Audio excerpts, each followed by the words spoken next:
Si Jian Guo, isang lalaking nasa edad na, ang tagapamahala. Ang pabrikang ito sa Hilaga ay isang negosyo ng gobyerno. Ito ay daan-daang taon na, ngunit ngayon ay nahaharap sa panganib ng pagkalugi. Inilaan ni Jian Guo ang kanyang kabataan sa pabrikang ito, kaya hindi niya kayang panoorin na lamang itong unti-unting mawala, kaya nagmungkahi siya sa mga pinuno na ang kanyang estudyanteng si Zunping, na kasalukuyang nagtatrabaho sa ibang bansa, ay bumalik para maging tagapamahala upang iligtas ang negosyo. Sa totoo lang, natanggap ni Zunping ang tawag ng kanyang guro. Ayaw ko ring bumalik sa bansa para pamahalaan ang gulo na to, dahil lumalago ang kumpanya mong pangkalakalan sa Timog Silangang Asya. Pero para maipalista ang kumpanya mo sa stock exchange sa Hong Kong, napilitan kang bumalik sa bansa para kumbinsihin si Zunping na tanggapin ang bagong posisyon, at akayin ang pabrika sa bagong landas. Dinadaan ka ni Jian Guo sa emosyon. Naisip mo na ba kung malulugi ang pabrika natin? Magiging makasalanan tayo sa kasaysayan. Nang makita ni Zunping na lumuluha ang kanyang guro, agad siyang nangako na gagawin niya ang lahat ng kanyang makakaya. Mula pagkabata, dito na ako sa pabrika nakatira, kaya itinuturing ko itong pamilya ko. Itinuring din ako ni Qin Kwok na parang tunay na anak, kaya ayaw nilang magsara ang pabrika. Pero nang maupo si Ton Bin sa kanyang bagong posisyon, napagtanto niyang malala ang sitwasyon ng pabrika kaysa inaakala niya. Isang taon nang hindi nakakasahod ang mga empleyado, kaya nawala ng gana ang mga manggagawa. At ang natitirang pondo ng pabrika ay 80,000 yuan na lang. Kung magpapatuloy ito, ang sitwasyon ng pabrika ay lalong lalala. Kaya ang unang ginawa ni Tan Bin pagkaupo niya sa pwesto, iyon ang solusyon sa problema ng hindi nababayarang sahod, para muling magkaroon ng positibong pananaw ang mga manggagawa. Pansamantala, magbabayad muna tayo ng 2 buwang sahod, para makita ng lahat ang pag-asa, dahil kung walang gagawin, puro salita lang iyan. Pero dapat ko ring sabihin ang totoo, ang pondo natin ay 80,000 na lang, kaya kailangan nating humiram ng pera kay Liu Ding. Mahaba pa ang tatahakin natin. Bawat hakbang ni Zunping ay mabigat. Matagal na kayong magkaibigan ni Liu Ding, kaya ginamit mo ang dahilan na magbalik tanaw sa nakaraan para makipagkita kay Liu Ding. Nang hangaan si Lutin Turnbin sa laki ng kumpanya. Talagang hindi basta-basta ang kaibigan ko. Pero nang marinig ni Lutin ang tungkol sa pag-utang ng pera, lalo na ang 200 milyon, agad nagbago ang kanyang ekspresyon at nagpakita ng malinaw na pagtutol. Sa personal, sa tingin ko hindi na talaga masasalba ang pabrika sa Hilaga, pero kung gusto mong maghanap ng tutulong, walang saysay na hanapin mo ako. Anong maitutulong ko sa iyo bilang isang pribadong negosyante? Hindi ba? Ang kailangan mong hanapin ngayon ay ang kapatid nating si Guang Liu. Dahil siya ang kasalukuyang chairman ng board. Ang halaga ng isang malaking korporasyon na pag-aari ng estado. Ang korporasyong iyon ay malaking negosyo ng probinsya, samantalang ang pabrika namin ay lokal na negosyo lamang. Ang laki ng agwat, paano namin sila mahihingan ng tulong? Kung karapat-dapat o hindi, problema mo na yan. O kaya naman, pumunta ka sa bangko at magsangla. Ang linya ng produksyon mo ay galing Alemanya. Paulit-ulit kong iniisip, pakiramdam ko pa rin na hindi makatwiran ang ideya ni Liu Ding na magsangla, dahil labag ito sa batas, hindi makakautang. Kaya napilitan siyang hanapin ang kaibigan niyang si Yang Liu para maghanap ng makakatulong. Sa wakas, nang malaman na may masamang balak si Liu Ding kay Zunping, nagngalit si Yang Liu at sinabihan si Zunping na wala itong utak at palaging nagpapaloko kay Liu Ding. Dumiretso si Zunping sa punto. Umaasang ipapahiram ng Hanzhong Group ni Yang Liu sa planta sa Hilaga ng 50 milyong RMB. Pagkatapos magmakaawa ni Zunping, pumayag na rin si Yang Liu. Ngunit dahil walang direktang relasyon ang Hanzhong Group sa planta, iminungkahi ni Yang Liu na ang planta sa Hilaga ay isama sa grupo at maging pangalawang unit ng Hanzhong. Dahil nasa kritikal na sitwasyon, napilitan si Zunping na sumang-ayon sa mungkahi ni Yang Liu. Nang makakuha ng pera si Ton Bin, agad niyang pinasahod ang mga manggagawa, pero ang halagang ito ay parang isang patak lang sa dagat. Halos hindi nito mailigtas ang pabrika.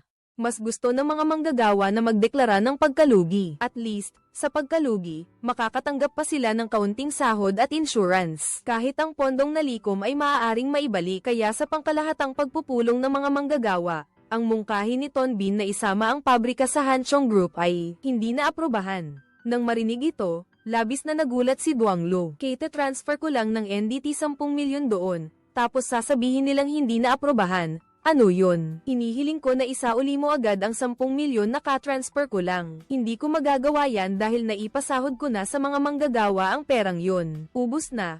Ton Bin, gusto mo ba akong lokohin? Hindi po ganun. Ang totoo, hindi pumayag ang konseho. Mas gusto ng lahat na mag-bankrupt.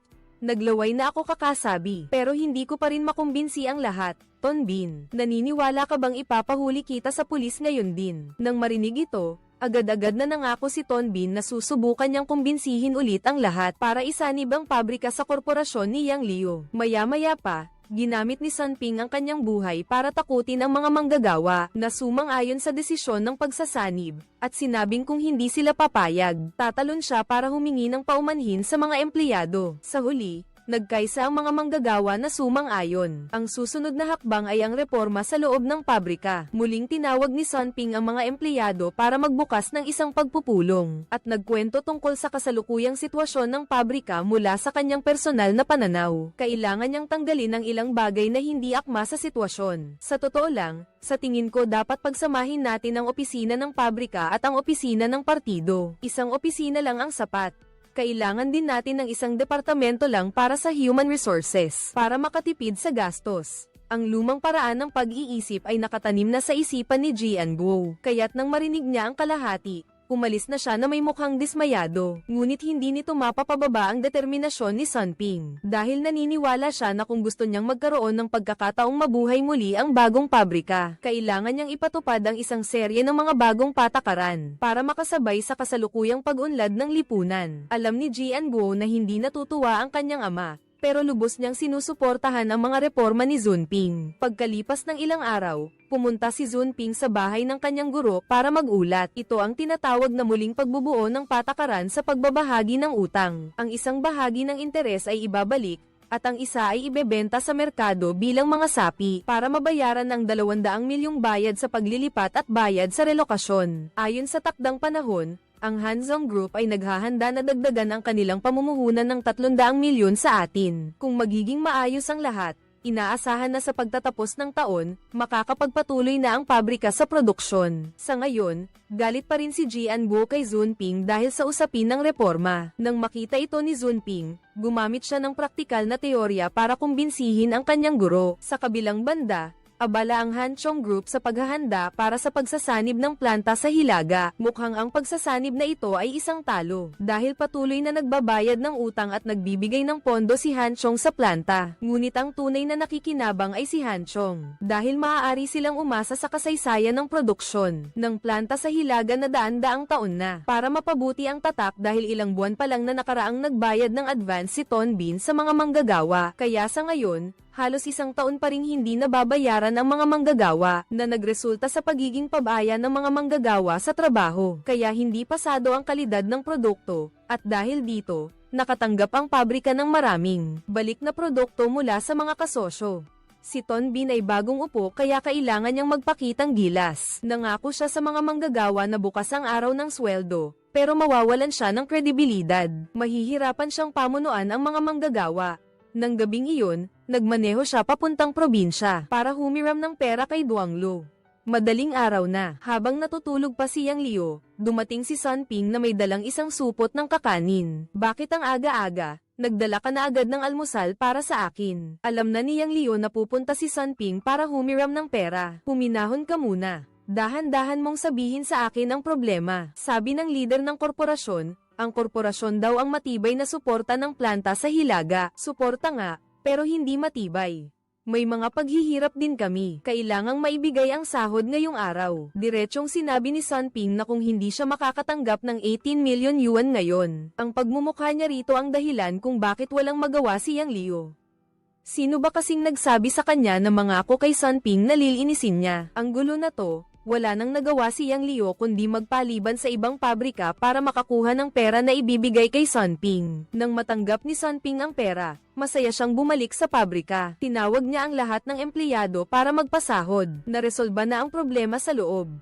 Responsibilidad ko ang resolbahin ang problema sa sahod. Kung nangako akong magbabayad ng sahod, gagawin ko yun. Kaya huwag kayong mag-alala, ngayon mapupunta sa inyo ang sahod ninyo. Pero kayo naman, paano kayo? Dapat may responsibilidad kayong gumawa ng magagandang produkto. Kapag dekalidad ang produkto, saka lang ako magkakaroon ng pambayad sa sweldo ninyo. Pagkasabi nito, agad na pinukpok ni Tonbin ang may diferensyang makina para magpaalala. Dapat mag-focus ang lahat sa trabaho at ipakita ang determinasyon. Sa reforma sa pabrika, hindi sinasadyang naibunyag ni Tonbin ang balak niyang maglabas ng bagong shares. Noong nanunungkulan pa ang dating foreman, nagkautang siya ng NDT 88 milyon na pondo mula sa mga manggagawa. Ngayon naman, maglalabas ng bagong shares.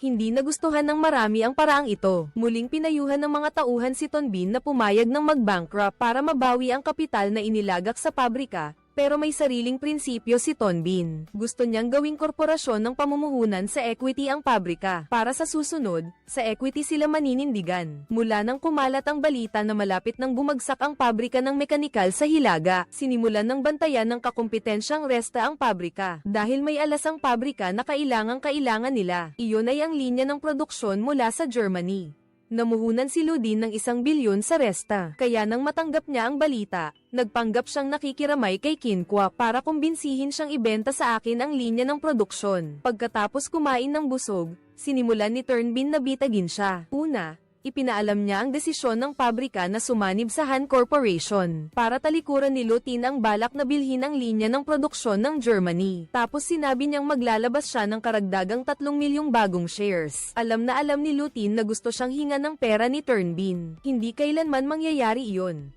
Gayunpaman, alam din ni Turnbin ang pag-uugali ni Lutin. Kung hindi kaya sa pilitan, gagamitan ko ng lamang. Ngayon, nagpakita na rito si Lutin. Kaya kahit gaano pa siya katipid, kailangan kong makahingi ng kaunting pera. Kaya naman, ginamit ni Zunping ang emosyon, pero mukhang hindi umobra ang unang atake. Patuloy na ginulo ni Zunping si Liu Ding para pilitin siyang bumili ng stock. Sa huli, nawalan ng pasensya si Liu Ding at napilitang pumayag. Sa puntong ito, lasing na siya at bukas palad na gumastos ng 2 milyong RMB para bumili ng stock ng pabrika. Gusto pa rin ni Zunping na magpatuloy sa pagtatag ng isang sistema ng pagbabahagi. Bago iyon, ang kapital na nalikom ng lumang pabrika ay umabot sa 88 milyong RMB. Kahit na ito ang pera para mapatakbo ang pabrika sa mahirap na panahong ito. Pero ang unang hakbang ni Tonbin ay gawing shares ang 88 milyon na ito. Pagkatapos, maglalabas pa siya ng 3 milyong bagong shares sa stock market. Gagamitin ang lakas ng merkado ng securities para iligtas ang pabrika. Maganda sa salita, pero malupit ang katotohanan. Dahil hindi pa naibabalik ang 88 milyon na pondong nalikom noon, kaya nawalan ng tiwala ang mga manggagawa sa pabrika.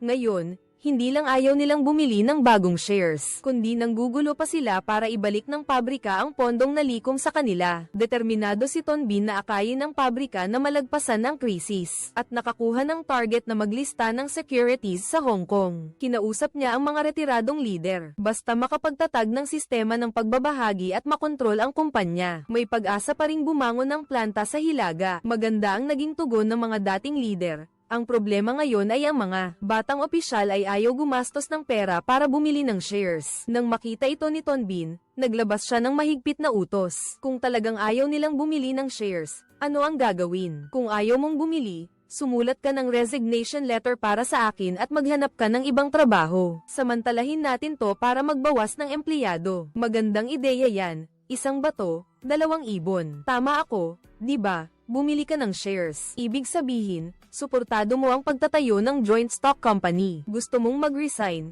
Ibig sabihin, suportado mo ang pagbabawas ng empleyado. Ngayon, dito tayo magpo-focus. Uupo ako dito at kakausapin ko kayo isa-isa. Maghanda na rin kayo ng inyong mga resignation letter. Ang patakaran ni Tonbin na medyo patas, medyo nagpapabagal. Hindi lang nakumpleto ng pabrika ang kota para sa karagdagang kapital, kundi nalampasan pa ang target na 3.8 milyon sa 3 milyong yuan. Ngunit hindi pa sila gaanong nagagalak. Nakatanggap na sila ng masamang balita na aprubahan na ng lungsod ang kota para sa paglilista ng stock ng pabrika. Malapit nang bumagsak ang Hilaga, ngunit inangkin na ni Hanzong ang kota na ito. Agad na pinuntahan ni Tonbin si Duang Lo ng gabing iyon para magpaliwanag. Agad silang pinuna, kaya nakatayo pa rin ang pabrika dahil isinama sila sa Hanzong. Hanggang ngayon, maraming pera na ang nailipat ng Hanzong sa pabrika, kaya natural lang na gawin nila iyon. Dapat marunong tayong tumano ng utang na loob. Sa harap ng mga puna ni Yang Liu, hindi rin naglakas loob si Sun Ping na sumagot. Hindi makipag-ayos si Sun Ping, kaya bumalik na lang siya sa pabrika. Para sa mga tauhan niya, hindi raw makatarungan iyon. Pinag-isipan ni Sun Ping, at naisip niyang hindi naman lugi ang pabrika. Nagbigay ang Hanzong ng limitasyon sa pagpapautang sa pabrika. Bukod pa riyan, Pumirma pa sila ng kasunduan na o-order sila ng 60,000 truck taon-taon. Malaking bagay na nga na umabot ang planta sa ganitong estado. Lahat ng ito ay dahil sa swerte ni Hanzong. Huwag muna nating isipin ang paglilista sa stock market. Ang kailangan nating gawin ngayon ay kumbinsihin si Hanzong na ilipat ang 300 milyong kapital sa planta gaya ng napag-usapan.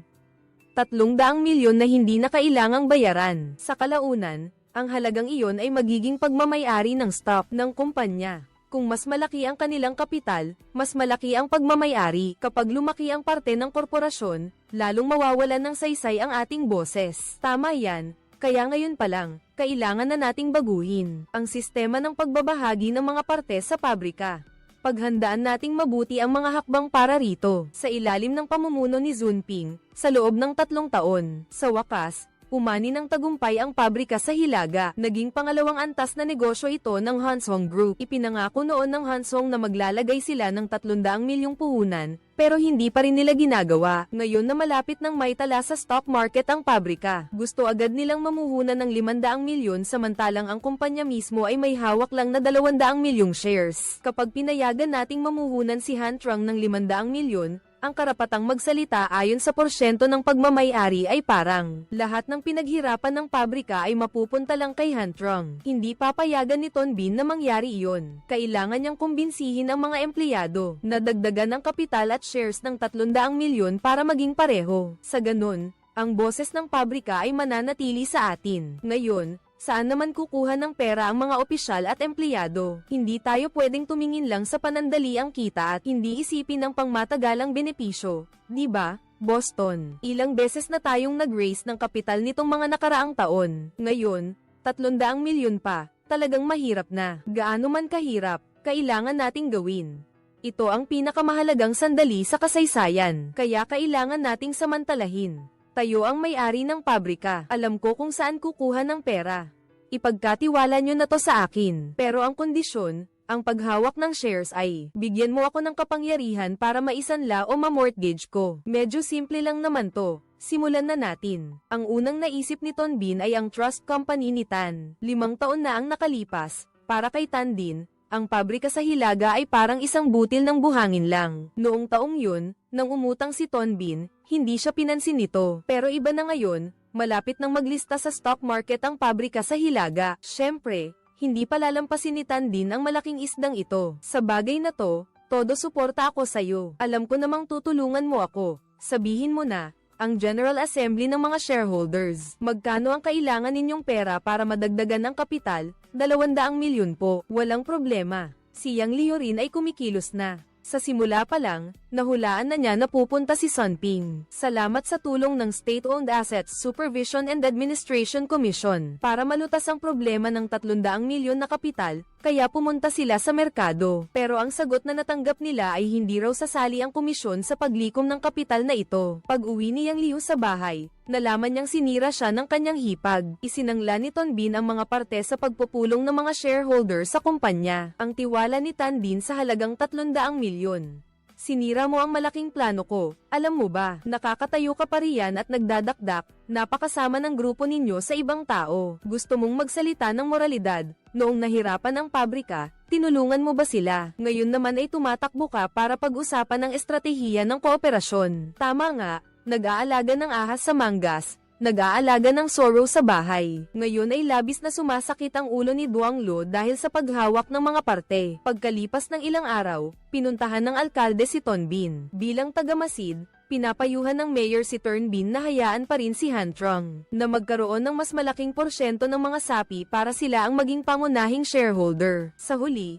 si Han Trong ang siyang nagligtas sa pabrika. Pagkarinig nito, sumang-ayon si Ton Bin sa opinyon ng mayor. Ang isyu ng pagmamay-ari ng mga sapi ay tuluyang nalutas. Ang pabrika sa Hilaga ay naitala na sa stock exchange. Nang matapos ang seremonya, napaiyak si Ton Bin dahil 3 taon niyang hinintay ang araw na ito. Kung gaano kahirap ang proseso, tanging ang nakaranas lang ang nakakaalam. Ngayon ko lang naramdaman na hindi pala. Madali ang makamit ang tagumpay na ito matapos maitala ang pabrika sa stock market. Sa unang pagkakataon na nakalikom ng pondo, Kumita kami ng mahigit 2 bilyong yuan. Ngayon na ang oras para bayaran ang utang na loob. Araw-araw hinahabol ng mga leader ng grupo si Ton Bin para maningil ng pera. Mas nagtitiwala na ngayon si Ton Bin at matapang na tumututol. Direkta niyang tinanggihan na bigyan sila ng pera. Kaya nagalit ang mga leader ng grupo, kaya't gumawa sila ng paraan sa likod niya at sinabi kay Duang Lo na masyadong mayabang at mapag-isa si Ton Bin para magkaroon ng dahilan para tanggalin siya sa trabaho. Nakita ni Ton Bin na hindi pumapayag si Duang Lo sa leader kaya inilabas nito ang liham na nagpaparatang kay Ton Bin na nagpapakasasa. Alam ni Tang Duang Lo na ang mga bagay na ito ay gawa lahat ng isang tao. Nang mabisto,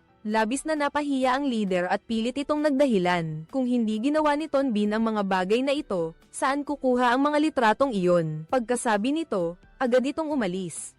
Pagkatapos, pinuntahan ni Duang Lo si Ton Bin para kumbinsihin magbigay ng pera sa leader dahil ngayon ang grupo ay nahihirapan. Nang marinig ito ni Ton Bin, alam niyang nagsisinungaling ito. Pero alang-alang kay Duang Lo, pumayag siyang pautangin sila. Pero dapat may kasulatan ng pagkakautang. Malinaw na walang magawa si Yang Liu kundi sumunod. Ngayon, ang planta sa Hilaga ay parang matabang karne. Sa paningin ng korporasyon, kung hindi dahil kay Ton Bin na nagpoprotekta, baka matagal nang kinain ng korporasyon ang planta. Ang korporasyon ng Hanzhong ay ayaw magpatalo at basta nalang nakikipag-agawan sa kota ng listahan, na espesyal na inaprubahan ng probinsya para sa planta. At ang resulta, 3 taon ng sunod-sunod na nalulugi. Ngayon, umaasa na lang sila sa planta ni Ton Bin na ambisyoso. Ngayon ay nagtagumpay na sa paglikom ng pondo at pag-isyo ng mga stock para maihiwalay ang planta sa grupo. Naisipan niyang bilhin ang planta ng Resta, na pinamumuhunan ni Liu Ding 3 taon na ang nakalipas. Namuhunan si Liu Ding ng 1 bilyong yuan sa Resta. Determinado siyang bumuo ng nangungunang grupo ng heavy-duty trucks sa bansa. Ang resulta, naubos ng Resta ang 1 bilyon ni Liu Ding. Pero 10 truck lang ang naibenta. Kung magpapatuloy ito, tiyak na mababangkrap ang Resta. Katapusan ng buwan ang deadline ng pagbabayad ng credit loan, 200 milyong yuan. Pumunta si Liu Ding sa planta at hiniling sa foreman ng Resta na bayaran ng kapital at 30 milyong yuan na interes. Pero saan kukuha ang Resta ng 200 milyon? Nagmamakaawa ang tagapamahala kay Liu Ding na bigyan siya ng palugit. Nang marinig ito, nagbago ang isip ni Liu Ding at hindi pumayag. Matagal nang nakatutok si Sun Ping sa Resta. Ito ang magandang pagkakataon para humiwalay ang planta sa Hanchong Group. Kung mabili ng planta ang Resta, magkakaroon ng pagkakataon ang planta na gumawa ng mga heavy-duty truck. Sa pagkakaalam ko, isinangla na ni Renan ang kanyang shares sa Resta para makautang ng malaking halaga kay Liu Ding.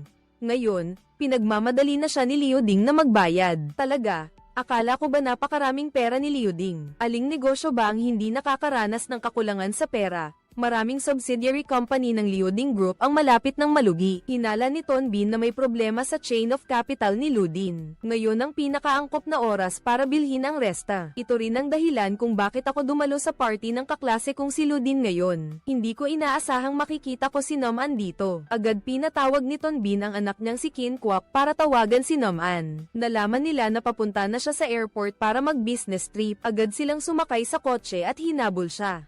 Desidido si Ton Bin na makausap si Nam An. Pero pagdating nila sa airport, nakaalis na siya. Binili ni Ton Bin ng tiket ng eroplano para sa anak niyang si Qin Kwak para habulin niya ang dating boss niya para sabihin gusto niyang makipag-partner sa kanila. Hindi nagtagal, natagpuan ni Qin Kwak si Nam An. Kahit nagpakita ng masamang ugali ang kausap, sinubukan pa rin niyang sabihin kay Nam An ang ideya ni Ton Bin. Hindi naniniwala si Nam An na kayang humiwalay ng pabrika sa Hilaga mula sa Han. Kahit gusto ni Ton Bin, hindi papayag si Duang Lo. Kung gusto ni Ton Bin makipag-partner, maghintay siya hanggang sa makahiwalay na sila. Pagkasabi nito, umalis na lang si Qin Kwak na bigo. Huwag mong hayaang sundan ni Renan si Duang Liu ayon sa utos ni Ton Bin. Sa pananaw ni Duang Liu, ang pabrika ay parang isang suwail na anak. Ginagawa ang lahat para siya ay apakan. Siyempre, hindi niya at ng Hantrong Group hahayaan na magawa ni Ton Bin ito. Dati, ginamit niya ang kanyang mga koneksyon para ilipat ang anak ni Qin Quc pabalik sa pabrika sa Hilaga. Gusto niyang bantayan ni Tin Bin si Ton Bin para hindi siya magkaroon ng ideyang humiwalay sa grupo. Hindi ko na alam ang gagawin ko ngayon. Tumatanggap ako ng sahod mula kay Ton Bin pero sa ilalim ng utos mo. Bukod pa roon, kailangan ko pang sundin ang gusto ni Nam An at tandaan ang utang na loob kay Lutin. Alam kong nahihirapan ka, pero maniwala ka sa akin. Pansamantala lang ito. Matatapos din ang sitwasyon na ito, kinabukasan, nagkaroon ng malaking krisis sa grupo ni Lutin. Dahil pinatay ang punong accountant ng grupo, natuklasan ng investigador na ang salarin ay isang empleyadong may utang sa bangko. Hindi nagtagal, maraming kliyente ang dumagsa sa bangko para bawiin ang kanilang pera. Huwag po kayong mag-alala. Hindi kayo lolokohin ng kumpanya. Ang kapital at interes ninyo ay babayaran ng kumpanya ng buo at hindi lang kayo ang bumili ng parte sa kumpanya. Kasama rin ang mga empleyado tulad namin. Kaya huwag po kayong maniwala sa mga sabi-sabi. Kung babawiin ninyo ang pera ninyo ngayon, mawawala ang lahat ng interes ninyo ngayong taon. Wala kaming pakialam. Kailangan naming makuha ang kapital namin ngayon din. Kung hindi nyo kami babayaran ngayon, hindi kami aalis dito. Kumalat na ang balita na tumakas ang mga empleyado ng korporasyon na may dalang pera. Malawak na itong kumalat, at may ilang tabloid pang ang nagbalita na makukulong si Leo Ding dahil sa ilegal na pangangalap ng pondo. Para mapakalma ang publiko, kailangan ni Leo Ding ng napakalaking kapital para bayaran ang mga shareholder. Sa ngayon, abala si Leo Ding sa pag-aayos ng mga resulta. Sa ngayon, nasa alang-alang ng sitwasyon na ang korporasyon. Higit pa ito sa inaasahan ni Leo Ding para malutas ang problema. Nagpasya siyang isuko ang pagmamay-ari sa mga kumpanya. Mabilis na napansin ni Leo Ding ang Hilagang Silangang Rehiyon, ang pabrika sa Hilaga ni Zunping dahil hawak ng pabrika ang mahigit 2 bilyong kapital mula sa paglikom ng pondo. Ang tanging paraan para malampasan ng grupo ang krisis ay ang makipagtulungan sila kay Zunping. Pagkatapos noon, pinuntahan ni Leo Ding si Zunping para ibahagi ang kanyang pangarap na gumawa ng mga truck na pang heavy duty sa China, sa layuning hikayatin si Zunping na bilhin ang kanyang mga parte sa pabrika. Pumayag si Ton Bin na bilhin ang mga parte ng Reste dahil pareho silang may pangarap, at bago pa man, balak na rin ni Ton Bin na bilhin ang Resta. Pero may hadlang sa pagitan nilang dalawa, si Duang Lu. Sa ngayon, hawak ng Hantrang Group ang mahigit 10 milyong parte. Sila ang pinakamalaking shareholder ng kumpanya. Madali lang para sa kanila na pabagsakin ang planta ni Ton Bin. Parang pagbaliktad lang ng palad. Pwede tayong magtayo ng joint venture para malusutan sila. Gagamitin ko ang pagmamay-ari ko ng mga parte sa Resta para labanan ang Hantrang. Para mag-invest, samantalang ginagamit niya ang kapital na inililikom ng pabrika. Gusto ni Leo Ding na ihiwalay ni Sunping ang pabrika sa Hanchong Group. Ito rin ang matagal ng ambisyon ni Sunping. Biglang nag-alok si Leo Ding ng ganitong kalaking oportunidad. Kaya medyo nag-aalangan si Sunping, pero ito ang pangarap na gusto niyang matupad. Kaya nagdesisyon siyang harapin ito. Ang leader ng Hanchong Group ay may alitan kay Sunping, kaya palihim siyang sinusubaybayan. Nalaman niya ang tungkol sa pagkikita ni Sunping kay Resta. Agad niya itong isinumbong kay Yang Liu, para pag-isipan ng korporasyon kung paano pigilan ang balak ni Ton Bin kinabukasan. Tinawagan ni Duang Lo si Ton Bin sa bahay niya para magpaliwanag. Diretso niyang sinabi na kapag nagkaroon ng kahit kaunting pagbabago si Ton Bin, agad siyang matatanggal sa pwesto, at hindi pwedeng magpabeya ang pabrika. Tapos dahil may korporasyon siyang sumusuporta, parang napapasok na ang lahat sa isang dead end. Hindi pa rin namamalayan ni Ton Bin ang seryosong kalagayan. Palihim siyang pumirma ng kasunduan kay Ludin, gamit ang pondong nalikom para bumili ng mga parte ng Resta at isama ito sa pabrika, sa pag-asang babagsakin ng planta si Hanzong para maging nangunguna sa pag-assemble ng mga heavy-duty truck. Si Yang Liu, na matalas ang pakiramdam, ay nakita na ang panganib na papalapit. Ang pinakamalaking pagkakamali natin ay ang makipag-partner kay Sunping. Kaaway si Sunping. Bakit mo nasabi yan? Ang pagkakamali natin ay ang paggawa ng desisyon na hindi tiyak. Sinabing mag-i-invest ng 300 milyon, pero nang maglistang ang planta, hindi pa rin naisakatuparan ang securities. Ang pinakamahalaga, hindi natin dapat hinayaan ang General Assembly. Ang mga puhunan ng pabrika ay patuloy na tumataas, at inaamin ko iyan. Kung naging mas matigas ako noon, iba sana ang nangyari. Hindi naniniwala ang mga leader na makikipagtulungan si Ton Bin kay Ludin. Dahil si Ludin ay nasasangkot sa maraming nakakagulong chismis. Tanging ang mga tanga lang ang sasabak kay Duang Lo. Dahil nga raw si Ludin ay mayroong napakaraming problema. Kaya naman ito ang magandang pagkakataon para kay Ton Bin na makipagtulungan para bilhin ang Resta. Noong nag-uusap kami, nakita kong nagmamadali si Ludin. Nahulaan ni Ton Bin na ang grupo ni Ludin ay dumaranas ng krisis. Kung hindi naman siya magmamadali. Ipinangako niya ang 100 milyong shares ng Resta. Kaya siguradong nakabantay din ang mga malalaking negosyante sa ibang bansa sa shares nila. Hindi talaga papayagan ni Ton Bin na mapunta sa kamay ng mga dayuhan ang mga shares na ito, para makaligtas sa krisis na ito sa pananalapi. Napilitan si Ludin na ilipat ang 100 milyong shares ng Resta para may pambayad sa pagliligtas ng kumpanya. Alam niyang naguguluhan na si Ludin. Hindi nagtagal, dumating ang direktor ng komite sa pamamahala ng kapital para kumbinsihin siyang ibenta ang shares para sa negosyong pamumuhunan ng mga dayuhan kinabukasan. Tumawag sa video si chairman ng grupo mula sa Amerika para makipagnegosasyon kay Liuding. Diretso sa punto ang kabilang panig na gagamitin nila ang kanilang malaking kapital para baguhin ang industriya ng heavy-duty trucks sa China. Tila malaki ang ambisyon mo. Kakapasok mo pa lang sa merkado. Gusto mo nang baguhin ang sitwasyon. Ang patakaran sa negosyo ay laging ang malakas ang nagdidikta. Liuding, sa tingin ko, dapat bigyan niyo ako ng pagkakataon. Resta, salamat sa iyong ibinahagi. Pero ang mga sinabi mo ay nagpaalala sa akin na, ganun din ang pangarap ko pagkatapos nito. Kailangan na lang mag-isip ng ibang paraan si Liuding G. Sa ngayon, nasa bingit ka ng balita. Gusto mong umatras sa Resta at agad na lumipat sa Thai, ang kumpanya ng tiwala ni Chinting. Hula ni Chinting na ibebenta na lang ng mura ang mga stock ni Liuding G. Kaya nagbukas ang kumpanya nila ng pagpupulong para maghanda. I freeze ang mga ari-arian ni Liuding anumang oras para masiguro na hindi mapinsala ang kapital ng kumpanya ng tiwala. Sabi ni Chinting, balak niyang ilabas bukas ng umaga ang ilang balita tungkol sa grupo. Ipapalabas si Liuding sa dyaryo kasama si Yang Liu.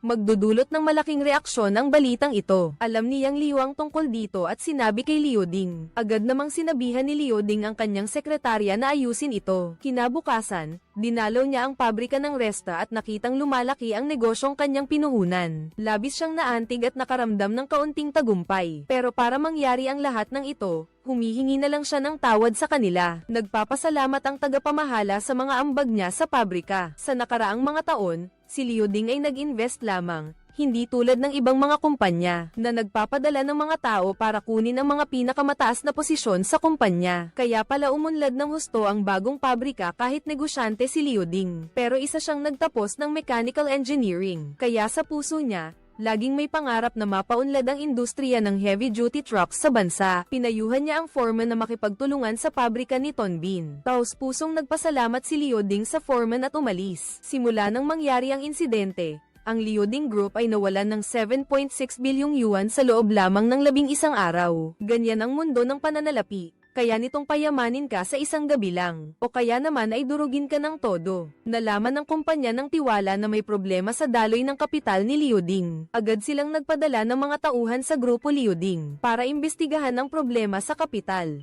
Alam ni Liuding na kung basta siya magsasalita, hindi sila maniniwala sa kanyang kakayahan. Kaya dinala niya ito sa pinakamahalagang lugar ng grupo, ang trading floor. Kaya nating ilipat ang 600 milyon dito. Kailan darating ang 300 milyon ni Renan? Naglipat na sila ng 200 milyon. Uutang tayo sa kanila ng 100 milyon. Sa loob ng 2 araw, ililipat na nila ang natitira. Itigil ang lahat ng proyekto ngayong linggo. Utos ko yan. Ang puhunan ay papasok lang, walang lalabas. Walang kahit isang sentimo ang pwedeng lumabas sa mga subsidiary. Tinataya ko na kung ititigil natin ang operasyon. Maaaring makabawi pa tayo ng 400 hanggang 500 milyong yuan. Ibig sabihin, ang puhunan natin ay aabot sa 1.5 bilyong yuan. Sadyang nakipag-usap si Liuding sa kanyang mga tauhan sa harap ng empleyado ng kumpanya ng trust dahil gusto niyang maniwala siya na sapat ang 1.5 bilyon para malampasan niya ang krisis na ito. Pagkarinig nito, masayang nagulat ang empleyado kay Chinding. Ngunit hindi inaasahan ni Liuding na ang chismis, ang pagpatay sa punong accountant ng korporasyon at ang malapit ng pagkabangkarote ng korporasyon ay lumalabas pa rin sa mga pahayagan tungkol sa stock market. Pagkatapos basahin ni Liuding, nagalit siya. Labis ding naguluhan ang kanyang sekretarya. Noong nakaraan, nang pumunta ako para humingi ng tulong, pumayag na ang editor na huwag ilathala ito. Bakit ngayon lumabas ito sa pahayagan? Kapag nagbukas ang merkado, ang mga shares na hawak ni Liuding ay tiyak na magdudulot ng malaking pagkalugi. Sa kabilang banda, ang kumpanya na pinagkatiwalaan ni Chinting na tumingin lamang sa interes ay nagsimula ng kumilos. Gusto niyang protektahan ang kanyang interes bago pa man sumiklab ang apoy na ito. Bilisan ninyong iliquidate ang lahat ng shares ng Liu Group, yung mga hawak natin at ipa-freeze, ang lahat ng subsidiary payment accounts. Akala ni Xiaozhou, hindi dapat gawin yan ni Chinting. Dahil kahit papaano, magkaklase sila dati, at malapit pa silang magka-partner noon. Pagkarinig, Sinabihan siya ni Chinting na napaka-inosente niya. Pagdating sa interes, hindi dapat pinapairal ang emosyon. Para maiwasan ang pagbagsak ng presyo ng kanyang mga stock, palaging aktibo si Liu Ding sa paglikom ng pondo, at binibili niya ang mga stock na ibinebenta. Dahil sa ginagawa ni Liu Ding, hindi bumaba ang presyo ng stock. Bagkus, tumaas pa ito at umabot ng panibagong rurok ng ilang beses. Simula nang maghinala ang leader ng Hanzhong Group na gustong ihiwalay ni Sun Ping ang pabrika sa grupo. Nagpadala siya ng mga especially iya para lihim na subaybayan ang bawat galaw ng mga leader sa pabrika sa ilalim ni Sun Ping. Kinakausap ng kinatawan ng pabrika ang mga detalye ng pakikipagtulungan kay Liu Ping. Nakuhanan ng litrato ng mga especially iya.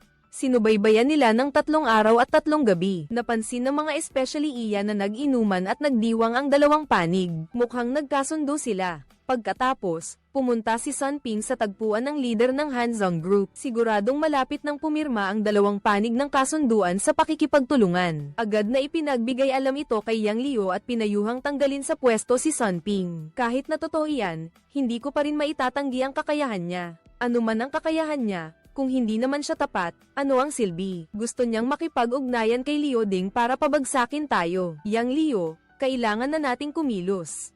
Malapit nang pumirma ng kontrata si Sun Ping kay Liu Ding. Biglang nakatanggap ng tawag mula sa korporasyon. Sun Ping, huwag mo nang lokohin ang sarili mo at ang iba. Alam na namin ni Secretary Yang ang lahat ng balak mo. Sa loob ng kalahating oras, kailangan mong pumunta rito sa korporasyon. Biglang lumitaw ang flycam sa harap ni Sun Ping. Alam niyang nabuko na ang negosasyon niya. Sinabi niya sa mga tauhan niya na maghintay ng balita niya. Tapos nagmadaling pumunta sa korporasyon.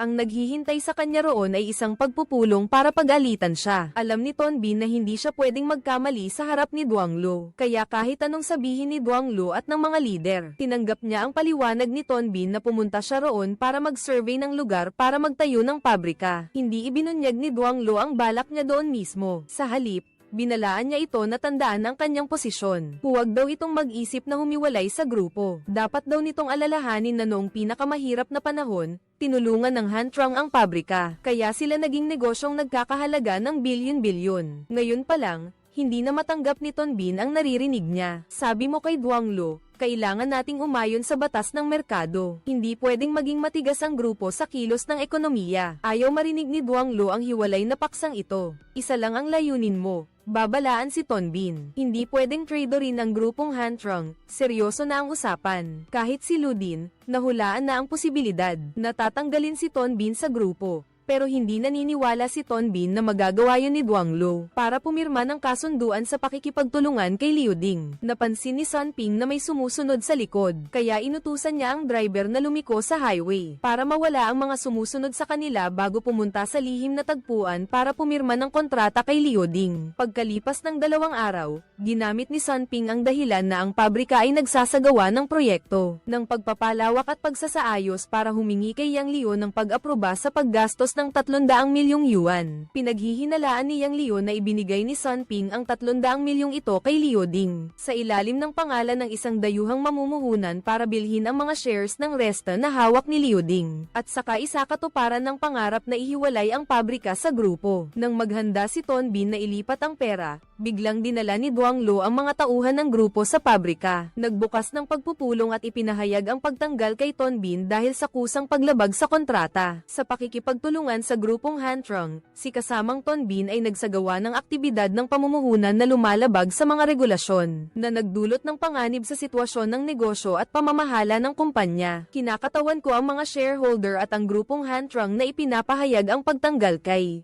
Ton Bin. Sa kabilang banda, napigilan ni Lu Dinfang ang pagdaan sa mga aktibidad ng pagsasaayos ng seguridad. Pansamantalang napanatili ang mga bahagi sa kanyang kamay. Ngayon, kailangan lang na ilipat ng planta sa Hilaga ang 300 milyon, at malulutas na ng tuluyan ang krisis na ito. Tuwang-tuwa si Liu Ding na binuksan ang alak para magdiwang. Iniisip na hindi nga talaga pinababayaan ng langit ang mga nagsisikap, ngunit hindi niya alam na sinibak na si Sun Ping ng korporasyon. Napakabilis ng pangyayari sa pagkatanggol kay Sun Ping. Hindi nakakilos si Liu Ding.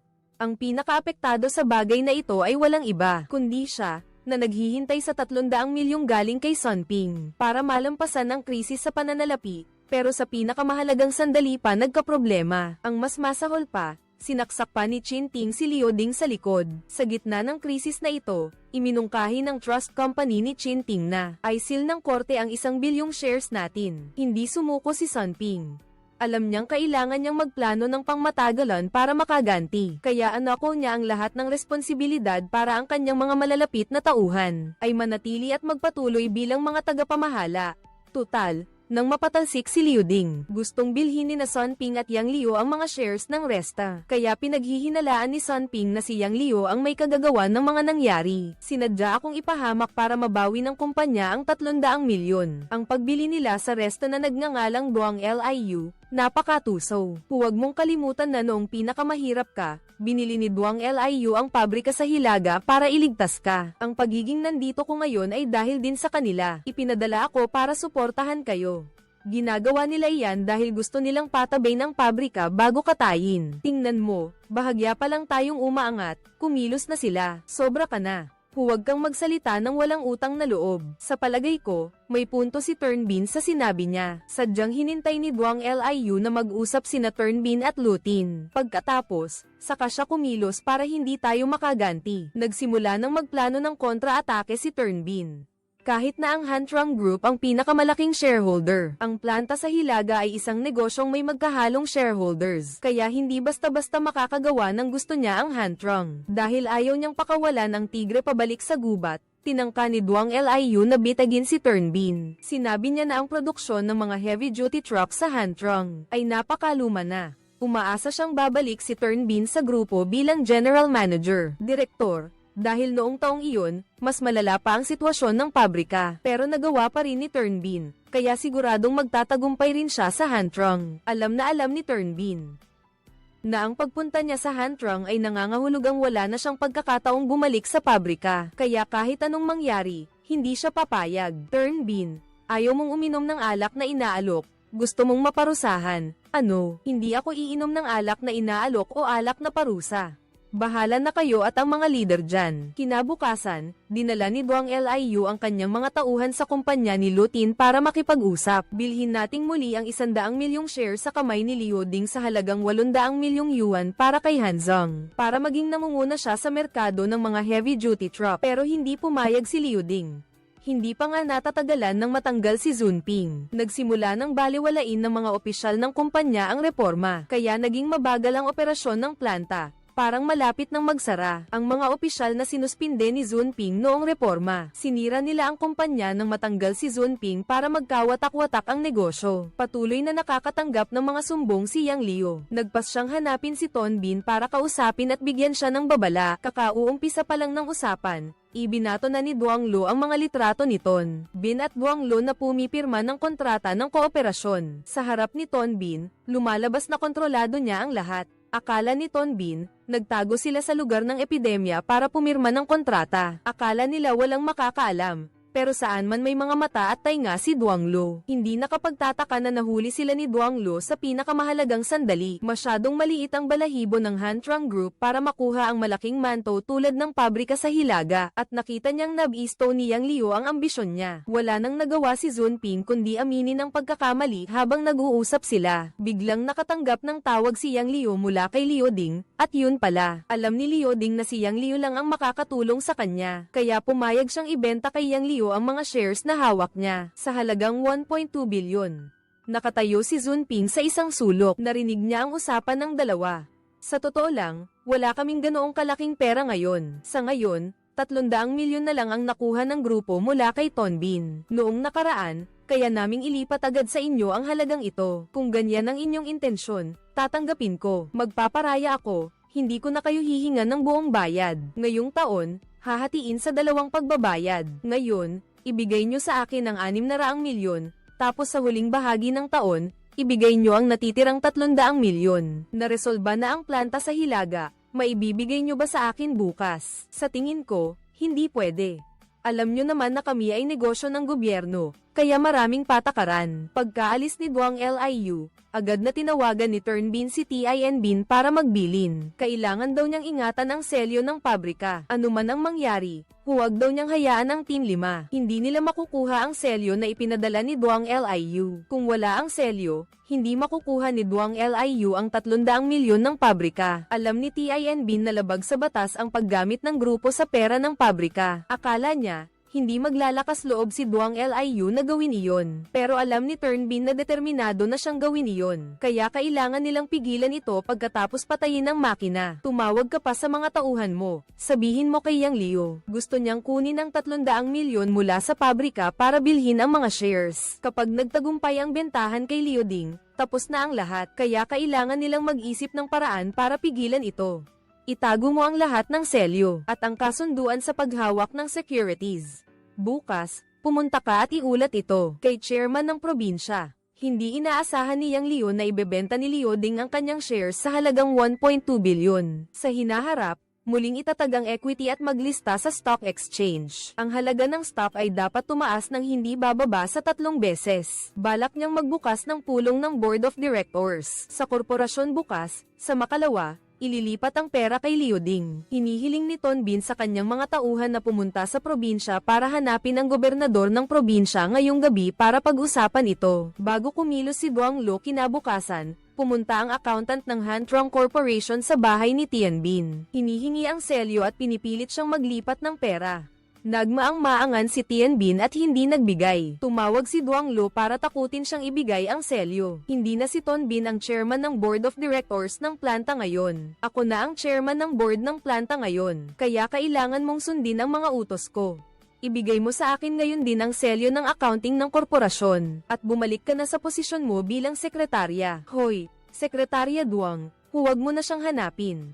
Kailangang ilipat ang pera ngayon. Ito ang utos ni Sekretarya Duang, hindi pwede. Kailangan ko munang pag-usapan ito kay Chairman Turn. Sinibak na si Turnbin, hindi mo ba alam? Hindi pa nagpupulong ang planta para ipahayag iyan. Ayon sa batas, si Turnbin pa rin ang chairman ng board ng pabrika. Kung ayaw mong ibigay ang selyo, kami na ang maghahanap. Hoy, anong binabalak ninyo? Gusto nyo bang magpatawag ako ng pulis? Tianbin, tawagan mo si Turnbin at tanungin kung talagang hindi na maayos, makipagkasundo na lang. Pinipigilan ni Turnbin si Tianbin na ibigay ang selyo. Kapag nawala ang selyo, lahat ng pinaghirapan at pagsisikap ay mapupunta sa wala. Sinabi niya kay Tianbin na bigyan siya ng 1 oras pa para iulat ito sa gobernador ng probinsya. Samantala, nagpupulong si Yang Liu sa board meeting ng kumpanya para pag-usapan ang tungkol sa pamumuhunan. Naniniwala siya na ang pamumuhunang ito ay pagkakataong baguhin ang kasaysayan. Kailangang samantalahin ang pagkakataong ito para sa industriya ng makinarya sa China. Nararamdaman din ng mga miyembro ng board na ang mga shares sa halagang 1.2 bilyon ay isang malaking pakinabang. Nagkaisa ang lahat na bumoto pabor sa mungkahi ni Yang Liu. Sa kabilang banda, nakipagkita si Zunping sa gobernador at nag-usap. Sinisante ni Duang Liu ang sarili niya at balak niyang gamitin ang pera ng kumpanya para bilhin ang mga shares ni Lutin.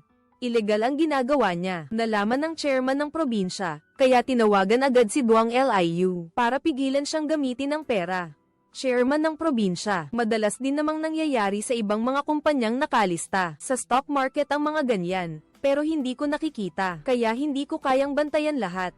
Pero ang tungkol sa iyo, pinuntahan na ako mismo para magreklamo. Talaga bang dapat kong ipagkibit balikat na lang ito? Sinabi ba ni Turnbin sa iyo ang tungkol dito? Bakit mo tinatanong? Paparusahan mo ba siya? Duang Liu, noong huling pagbisita ko sa Hantrong para mag-inspection, pinaalalahanan na kita. Ang grupo ninyo ay dapat maging isang agila. Hindi dapat kulungan ng manok, lalo na ang mga agile ang tulad ni Turnbin. Dapat mo siyang palayain, hindi ikulong. Sige, palayain na natin siya, pero hindi ibig sabihin na may karapatan siyang lumipad kung saan niya gusto. Gusto niya. Lumalakas na ang loob mo. Hindi pa napapasa ng pangkalahatang pulong ng mga shareholder ng planta. Tapos, pinagbakasyon mo si Turnbin. Hindi lang pinigilan ni Chairman Duang Lu, pinagalitan pa siya dahil hindi raw marunong magpahalaga sa mga talentado. Hinala ni Duang Lu, narinig ni Turnbin ang usapan nila ni Lu din noong gabing iyon. Kahit anong paliwanag niya kay Chairman, hindi pa rin papayag si Chairman na gamitin niya ang pera. Sabi ni Chairman, pabago-bago ang merkado ng kapital. Kung may mangyaring hindi inaasahan, Sino ang mananagot? Bukod pa rito, isinama na ng lalawigan si Yang Liu sa listahan ng mga kandidato para sa posisyon sa antas ng lalawigan, kaya hindi siya pwedeng magkaroon ng kahit anong pagkakamali. Alam ni Yang Liu na hindi niya makukumbinsi ang gobernador, kaya't wala siyang nagawa kundi tumawag para humingi ng paumanhin kay Liu Ding. Sa larong ito, hindi natalo si Yang Liu at si Sun Ping. Sadyang pansamantala lang nilang ipinagpaliban ang kanilang mga pangarap. Sa larong ito, isa lang ang talunan na humaharap sa panganib ng pagkabangkarote. Iyon ay si Liu Ding. Ngayon, hindi na may benta ang mga shares. Wala nang kakayahan si Liu Ding na makabawi. Maya-maya, dumating ang sekretarya para ipaalam na dumating na ang mga dayuhang kasosyo. Gusto nilang makipagnegosasyon ng kanilang mga parte pero 400 milyon pa rin ang presyo. Galit na galit si Liu Ding at pinapaalis siya sa paningin niya. Pinayuhan siya ng sekretarya na makipagkita dahil kahit papaano, may kaunting pag-asa pa rin. Pagkakita pa lang, pinuri na agad ng kausap si Liu Ding. Pagkaalis niya sa pabrika sa Hilaga, gumawa siya ng himala sa merkado ng kapital. Sa loob ng 15, nakamit niya ang mga tagumpay na katumbas ng ilang malalaking negosyo sa ibang bansa. Bilang isang kagalang-galang na katunggali sa negosyo, sinabi ng kausap na babaguhin niya ang presyo. Pero hindi rin naman gaanong bumaba ang presyo. Alam nilang malapit nang malugi si Liu Ding kaya naglakas loob silang magsalita ng ganito kawalang hiya. Pagkarinig nito, pinasundo ni Liu Ding sa sekretarya ang mga bisita. Mas gugustuhin pa niyang maghintay doon na lang mamatay kaysa hayaang insultuhan siya ng mga tao. Gayunpaman, ang mga panunuyan ng kapareha kanina ay tumama sa mismong sakit sa puso ni Liu Ding, kaya nagalit siya at itinapon ang lahat ng gamit sa mesa sa sahig.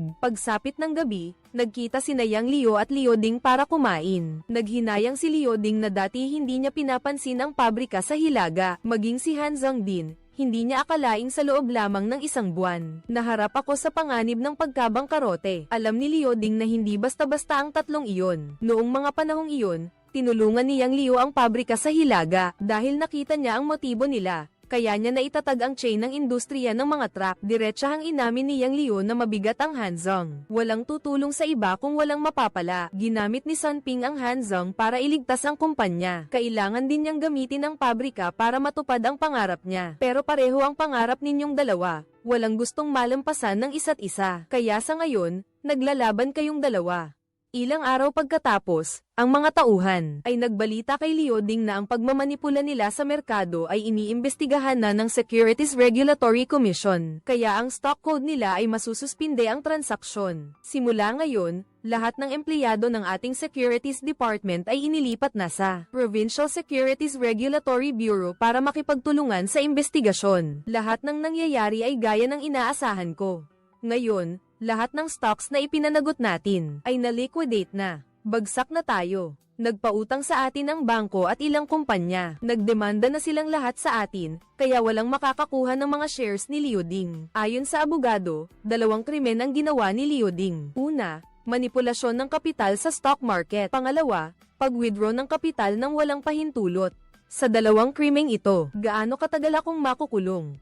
Karaniwan, ang sentensya sa mga krimeng ito ay mula 5 hanggang 15 taon. Kung kusang loob kang sisuko, maaaring 5 taon lang ang ipataw ng korte. Sabi ni Liu Ding nang may pangungutya, parang nag-aaral lang ako ng kolehiyo ng dagdag na 5 taon. Ibinigay ng kapatid niya sa kanya ang tiket na inihanda niya para makatakas siya sa ibang bansa. Pero hindi pumayag si Liu Ding, kahit natalo na siya ng husto sa larong ito. Pero kapag nagkamali, kailangang pagbayaran ang mga pagkakamali. Matapos malaman ang tungkol kay Liu Ding, ang laban ni Yang Liu at Sun Ping ay pansamantalang natapos dito. Sa pagkakataong ito, hindi na kailangang harapin ni Yang Liu si Sun Ping. Nakipag-usap siya sa mga kasamahan niya para imbitahan si Sun Ping na bumalik sa pagawaan. Kailangan nating pahalagahan at matuto kay Sun Ping. Kailangan nating maging mahigpit at malambot sa tamang oras.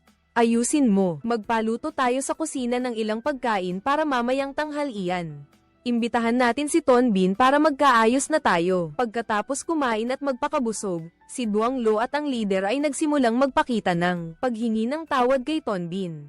Si Ton Bin naman, dahil may pakay, ay nakisama rin sa pagpuri sa kanila. Pagkalipas ng 2 araw, si Lo din ay sumuko sa istasyon ng pulis. Naalala niya ang kanyang maluwalhating nakaraan, biglang bumigat ang kanyang kalooban. Ang lahat ay naging nakaraan na. Pagkalipas ng 2 taon, hinatulan ng korte si Lodin ng 5 taong pagkakakulong sa kasong iligal na pamumuhunan at pagmamanipula ng merkado ng sapi. Gayunpaman, pagkatapos noon, nanalo ng kaso ang kapatid na babae ni Lodin. Nabawi ang mahigit 200 milyong shares na kinumpiska ng korte noon. Matapos mapalaya ang mga shares na ito, nagpatuloy ang labanan sa negosyo. Parehong nakatitig dito sina Ton Bin at Duang Lo na parang mga gutom na tigre. Pero iba na ang sitwasyon ngayon. Kinabukasan, dinalaw ni Ton Bin si Lodin sa kulungan para pag-usapan ang tungkol sa shares. Pero walang napala. Alam ni Lodin na parehong nakamasid sina Ton Bin at Duang Lo sa mga shares na ito. Siguradong magbabayad si Duang Lo ng mas mataas ng ilang 10 milyon kaysa kay Ton Bin. Kaya kailangan lang niyang manatili sa kulungan at panoorin silang dalawa na magbanggaan. Sa oras na yon, kikita na lang ako. Sa panig na ito, sa ilalim ng direktiba ni Duang Lo, ipinatawag ang direktor ng subsidiary company sa grupo. Hinihiling sa kanya na kumatawan sa grupo para bilhin ang mga shares ni Lodin. Pinag-aralan ng mabuti ng board of directors ang mga shares na ito. At saka, personal na nagulat si Ton Bin dito ngayon. Kaya bakit mo pa kami pinakikipagkumpetensya sa Northern Factory? Ang gusto ko ay pigilan mo ang transaksyon na ito para mapanatili ang paglago ng grupo. Ang utak sa likod nito ay si Duang Liu. Una, gusto niyang gamitin ang direktor ng subsidiary para makialam at pigilan si Turnbin na makuha ang shares ng Resta, tapos gagamitin ang pagpili at pag-promote ng mga matataas na opisyal sa probinsya para sirain ang reputasyon ni Turnbin. Huwag kang mag-alala, sa pagkakataong ito, irerekomenda ko sa probinsya na ilipat si Turnbin. Pagkatapos, ikaw ang gagawin kong chairman ng planta sa Hilaga. Ayos. Susundin ko na ang lahat ng utos mo, boss. Maingat na pinlano ng mga Yang Liu. Ililipat si Sun Ping sa ibang posisyon, magiging vice-alkalde siya, o iba pang katungkulan. Ang posisyon ng presidente ng planta ay papalitan ng direktor ng subsidiary. Sa gayon, sila na ang may ganap na kontrol sa planta. Maya-maya, pupunta si Sun Ping sa korporasyon para iulat ang plano niyang bumili ng shares. Matapos ang di malilimutang leksyon noon, alam na niya ang limitasyon niya ngayon. Una, kailangang aprobahan ng Board of Directors ang plano ng pagbili. Pagkatapos, saka palang ibubunyag kay Yang Liu. Ang hadlang ay ang shares ng planta na pag-aari ng maraming partido. Walang nagawa si Duang Liu kundi sumang-ayon. Pahiwatig niya na gusto niyang malaman ang presyo ni Turnbin. Hindi ko pwedeng sabihin sa inyo ang presyo. Sikreto yan ng negosyo. Kasama, hindi naman kalaban sa negosyo ng kumpanya ninyo si Turnbin. Hindi rin naman namin siya partner sa negosyo. Anong sikreto ng negosyo dyan? Sige, sasabihin ko sa inyong dalawang leader. Pero dapat panatilihin ninyong sikreto. Ha? Lalo na yung direktor ng subsidiary na yon. Ang alok ko ay 1.28 bilyong. Pagkatapos sabihin ni Turnbin kay Duang Liu ang kanyang alok, muli siyang bumisita kay Lutin sa kulungan. Sinabi ni Lutin kay Turnbin na mas mataas ng 8 milyon ang alok ng direktor na iyon kaysa sa kanya. Alam ni Turnbin na si Duang Liu ang nasa likod nito, sadyang gumagawa ng eksena. Sa daan pa uwi, tinawagan niya si Duang Liu para kausapin na mas mataas ng 8 milyon ang alok ng direktor na iyon kaysa sa kanya para makita kung ano ang reaksyon ni Duang Liu. Nagpanggap si Duang Liu na nagulat na parang walang alam tungkol dito. Pinag-iisipan ng probinsya ang pagpili ng mga mataas na opisyal. Sinasamantala ni Duang Liu ang pagkakataong ito para palihim na magplano. Hinihikayat niya ang lahat na iboto si Turnbin para siya ang mapili. Si Turnbin naman ay tuwang-tuwa dahil iniisip niyang marami siyang nagawa nitong mga nakaraang taon. Kaya naman nakakuha siya ng suporta mula sa nakararami. Hindi niya alam ang balak ni Duang Liu. Gusto siyang ilipat sa probinsya bilang vice-alkalde para madali niyang masakop ang pabrika. Kinabukasan, pinuntahan niya at ng leader ng grupo ang gobernador ng probinsya. Pinupuri at iminungkahi si Turnbin para magtrabaho sa probinsya. Siyempre, hindi basta-basta maloloko ang gobernador. Nakikita niya agad ang mga balak ninyong dalawa. Ginagawa nila ang lahat para mapaalis si Turnbin. May problema ba ang grupo ninyo?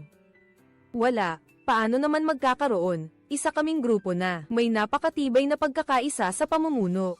Oo, kailangan naming magkaisa. Isipin mo na lang, napakagandang posisyon, iminungkahi pa namin kay Turnbin. Magkaisa na lang kayo. Huwag na kayong magkwentahan kung sino ang mas lamang sa akin. Sa sinabi ng chairman, malinaw na tinutukoy niya kayong dalawa. Huwag masyadong magkalkula, magkaisa para umunlad. Iyan ang pinakaimportante sa negosyo. Dito naman kay Tonbin, ipinagpatuloy niya ang pakikipag-usap kay Ludin sa kulungan tungkol sa pagbili ng shares. Sabi mo kay Ludin, hindi kayang bilhin ng Hantrang Group ang shares na ito sa halagang 1.3 bilyon. At saka, matagal nang may alitan si Chairman Nam-an sa Hantrang. Siguradong hindi siya papayag na mapunta ang shares na ito sa kamay ng ahensya ng pamamahala at pagsubaybay sa mga ari-arian ng bansa. Pinayuhan ni Ludin si Tonbin. Dapat mo munang ayusin ang kay Nam-an bago mo ako hanapin para bilhin ang mga shares na ito. Kung hindi, kahit magkasundo tayo, kung hindi siya papayag, wala rin itong saysay. Hindi mo na kailangang alalahanin yan. Sagutin mo na lang ako, papayag ka ba sa 1.28 bilyon? Lutin, mag-isip ka ng paraan para hingan si Turnbin ng dagdag na 8 milyong RMB. Dahil sa kasalukuyan, lumalago ang negosyo ng Resta. Kaya kahit magbayad pa si Turnbin, hindi siya malulugi. Nagkaroon ng hindi pagkakaunawaan ang dalawa. Dahil sa 8 milyong Tay, walang gustong magpatalo, kaya pansamantalang hindi pa rin nagkakasundo sa negosasyon. Kinabukasan, natanggap ni Duang Liu ang balitang biglang nawala si Turnbin sa pabrika. Kahit si Tianping, hindi ko makita. Nasaan kaya sila? Sabi ng pabrika, pumunta sila sa Hong Kong para daw magulat ng pananalapi ng kumpanya. Tingnan natin kung saan ko mahahanap itong unggoy na si Sunping. Hinihinala ni Yang Liu na ginagamit ni Sunping ang Hong Kong bilang dahilan para makipag-usap sa Resta. Kaya tinawagan niya si Sunping, tapos nagpanggap na mahina ang signal. Pinakiusapan niya si Sunping na humiram ng ibang telepono para tumawag sa kanya ulit, dahil may mahalaga siyang ipapagawa. Hindi nag-isip si Sunping, kaya kinuha niya ang telepono ni Tianping at tumawag ulit kay Tianping sa Resta. Si Turnbin sa Hong Kong, hindi nagtagal at nabunyag ang kanyang kinaroroonan. Malinaw na nasa Sichuan, pero naglakas loob pang lokohin tayo na nasa Hong Kong siya. Sa kabilang banda, biglang napansin ni Chen Ping na natuklasan na ni Yang Liu ang dalawa. Nasa Resta sila. Sa pagkakataong ito, napagtanto ni Turnbin ang seryosong kalagayan. Dahil hawak na ni Duang Liu ang kanyang kahinaan para pigilan ang pangarap ni Turnbin na ihiwalay ang pabrika sa grupo. Naghanap ng dahilan si Duang Liu para magulat ng trabaho sa gobernador, na may ilang bakanteng posisyon sa mga departamento at komite ang probinsya. Sa maikling panahon, gusto niyang gamitin ito para paalisin si Turnbin pansamantala. Sinabi ni Yang Liu na ilipat si Chairman Sunping, o kaya, ipadala na lang siya sa training, at ipinangako na pananatilihin ang posisyon ni Sunping bilang chairman ng planta sa Hilaga. 1 taon lang, aayusin ko ang pamunuan ng Hansong Group, at ang planta sa Hilaga. Pagdating ng araw na iyon, hindi na mahihiwalay ang planta sa grupo. Tinanong ng gobernador si Yang Liu kung saan niya gustong ilipat si Sunping. Matagal nang inayos ni Yang Liu ang lahat. Plano niyang gawing Chief of Staff si Sunping, inspector ng pantalan ng industriya ng makinarya ng Zhonghe. May kinalaman din ito sa operasyon ng negosyo ng grupo. Sa oras na iyon, maraming proyekto ang mahihila ni Tonbin pabalik sa grupo. Sang-ayon ako sa sinabi mo. Bibigyan kita ng 1 taon para ayusin ang organisasyon, pero tandaan mong dapat mong gawin ang ipinangako mo. Kinabukasan, nagpatuloy si Tonbin sa pakikipagnegosasyon kay Ludin. Sa payo ni Ludin, sa huli ay nagpasya si Tonbin na itaas ang presyo sa 1.3 bilyon. Simula noon, iba na ang tingin ni Tonbin kay Ludin. Yumuko siya para magpasalamat sa taong kumampi sa kanya. Pagkalipas ng ilang araw, pumunta si Yang Liu para kausapin si Sunping tungkol sa paglilipat ng trabaho. Gusto raw ng grupo na pumunta siya sa Beijing para magtrabaho sa project department ng National Committee sa loob ng 1 taon. Pagbalik niya, kanya pa rin daw ang posisyon bilang chairman ng pabrika. Napakahusay ng pagkakataong ito kung makakapagtrabaho siya doon. Malaki ang potensyal ng pabrika na umunlad, at kung magaling siya, baka manatili pa siya sa Beijing para magtrabaho. Sa harap ng ganitong kalaking tukso, muntik ng sumang-ayon si Sunping sa sinabi ni Yang Liu. Buti na lang, napansin ni Chen Ping na may mali, kaya't pinutol niya ang usapan nilang dalawa. Sa sandaling iyon, natauhan si Turnbin at sinabing kailangan niyang makipag-usap muna kay Tianbin. Pagkatapos noon, saka siya magdedesisyon.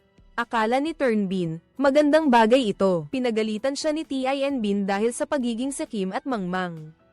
Kung magtatrabaho si Turnbin sa Bakin, gagamitin ni Duang Liu ang pagkakataong ito para baguhin ang istruktura ng pabrika. Pagbalik mo pagkaraan ng 1 taon, huwag mong asahan na narito pa ang mga malalapit mong tauhan. Baka nga wala na rin ako rito. Nakaplano na ng detalyado ni Duang Liu ang gagawin pagkaalis ni Turnbin. Pagkaalis ni Turnbin, isasama niya ang isa pang pabrika sa Hilaga. Sa gayon, Mas maraming shares si Hanzong. Mas madali niyang makontrol ang lahat ng shares ng planta. Pagbalik ni Sunping pagkalipas ng 1 taon, kahit anong gawin niya, wala na siyang magagawa. Madali na lang siyang alisin ng tuluyan.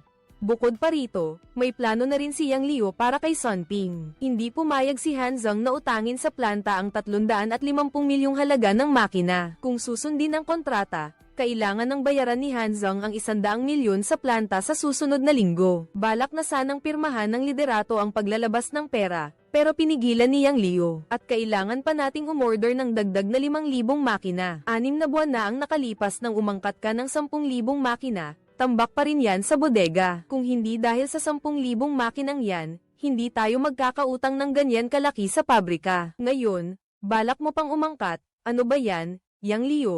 Umangkat ng makina para lang itago sa bodega. Kaya pala niya ginagawa yun para talikuran si Sun Pingchen. Napansin ni Pingchen na may mali nang makita niyang umangkat ng ganoon karami si Yang Liu. Ngayon, ang presyong binibigay ni Sun Pingchen kay Hanzong ay presyo sa merkado. Pero sa larong ito, hindi masyadong nagkalkula si Sun Pingchen. Hindi ka ba natatakot na hindi ka bayaran ni Yang Liu? Kinabukasan, pinuntahan ni Sunping si Yang Liu sa kumpanya. Tumanggi siyang lumipat sa departamento ng pagpaplano ng National Commission. Pagkatapos, pumunta siya sa bahay ni Renan. Naghintay siya mula umaga hanggang gabi para kumbinsihin itong ipagbili sa kanya ang mga shares ng Resta. Bandang hating gabi na nang umuwi si Renan at nalaman ang pakay nila. Pinapasok ni Renan ang mga ito sa kanyang bahay.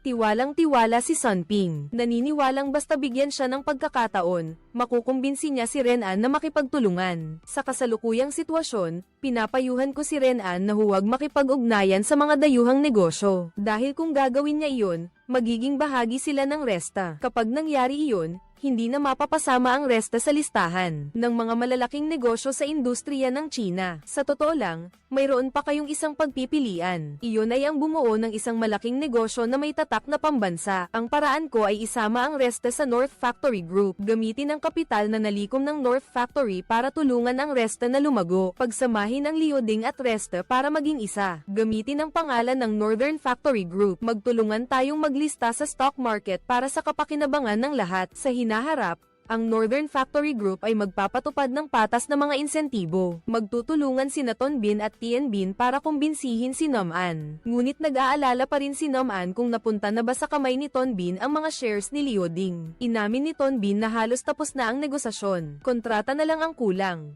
Dahil kung hindi tayo magkakasundo sa Resta, walang saysay ang pagbili mo ng mga parte ni Lutin. Matapos ang ilang pag-aalinlangan, sa wakas, nakamit ni naman ang kasunduan tungkol sa pakikipagtulungan kay Turnbin. Natanggap ang balita na tinanggihan ni Turnbin ang paglilipat ng trabaho. Tinawag ng gobernador si Duang Liu sa opisina para ipaalam na pumayag na siya sa kahilingan. Naihiwalay ang planta sa Hilaga mula sa grupo ng Hantrong para hindi napahirapan ni Duang Liu si Turnbin. Pagkarinig nito ni Duang Liu, hindi siya makapaniwala na totoo ito. Bakit pumayag ang probinsya na ihiwalay ang planta sa grupo namin? Alam ko na medyo magugulat ka sa balitang ito, at hindi mo rin gusto to. Siyempre, ayaw ko rin. Hindi makatarungan ang ginawa ng gobernador. Pumayag ang gobernador na isanib ang isang kumpanya sa Han Group. Pero ang gusto lang ni Yang Liu ay ang planta sa Hilaga. Alam ng gobernador na galit siya, pero hindi na mababago ang paghihiwalay ng mga negosyo. Pinayuhan ng gobernador si Yang Liu na tanggapin na lang ang katotohanan. Huwag mong hayaang makaapekto ito sa trabaho mo. Inakala ni Yang Liu na pinagtaksilan siya ng planta sa Hilaga. Pagkaalis niya sa komite ng probinsya, agad siyang kumilos. Una, tumawag siya para utusan ang accountant na itigil ang pagbabayad ng anumang gastos sa planta. Inutusan niya ang tauhan ni Ton Bin na huwag magbayad kahit 1 sentimo. Sinabi ni Ton Bin sa kanyang mga tauhan na magpunta sa opisina ni Yang Liu at mag-eskandalo. Pero hindi naman kay eskwela ni Yang Liu ang mga tauhan niya, kaya hindi nila magawa iyon. Inasahan na ni Yang Liu na darating ang araw na hihiwalay ang planta sa grupo, kaya naghanda siya. Bumili siya ng maraming makina ng planta, tapos sinadya niyang huwag bayaran para pahirapan si Ton Bin. Alam ni Ton Bin na nahulog siya sa patibong, lalo na't may kargamento pa siyang dapat ihatid kay Hantrong ngayon. Agad niyang inutusan ang kanyang mga tauhan na itigil ang pagpapadala. Balak ni Ton Bin na gamitin ang 200 milyong pera ngayong araw na ibabayad ng Hantrong Group para bumili ng shares ni Ludin. pero nilagyan pala siya ni Duang Lo. Pagkatapos noon, pumunta si Ton Bin sa grupo para maningil ng pera. Pero ang sabi ni Duang Lo ay paghihiwalay ng negosyo. Akala ni Ton Bin na normal lang na humiwalay ang pabrika sa grupo. Hindi habang buhay na magiging sangay ang pabrika. Nang makita yun ni Yang Liu, nagpaawa siya. Sinabing noong nahihirapan ang pabrika noon, siya mismo ang tumulong kaya hindi raw nalugi ang pabrika. Tapos ngayon, magiging kalaban pa raw sila na walang utang na loob. Nagdesisyon si Sun Ping na sabihin ang totoo, hindi niya raw itinuturing na tagapagligtas si Yang Liu. Noong una, hindi naman daw namin gusto na sumama sa grupo ninyong Hanzang. Noon, nakita mo lang ang daan-daang taong reputasyon ng pabrika at ang kakayahan ng mga manggagawa, kaya ka lang gumastos ng 88 milyong para bilhin ang linya ng produksyon namin mula sa Germany. Tinitingnan mo lang ang mga tagubilin na nakapaskil sa stock exchange namin. Kaya pala ang galing mong magsalita para mahulog ako sa patibong. Kung hindi kayo nakipag-merge sa korporasyon, saan kukuha ng pera ang korporasyon para iligtas kayo sa pagkalugi?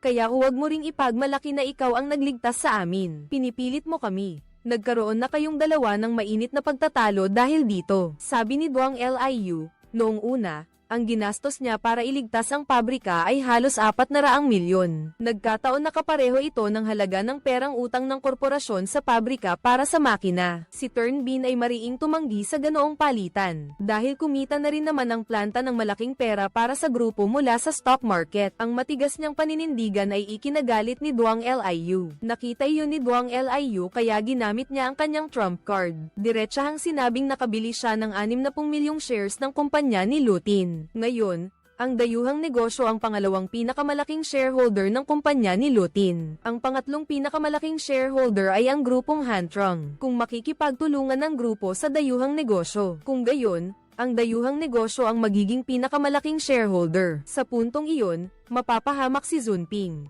Alam ni Zunping na nasa dehado siyang posisyon, kaya kailangan pa rin niyang magpasensya.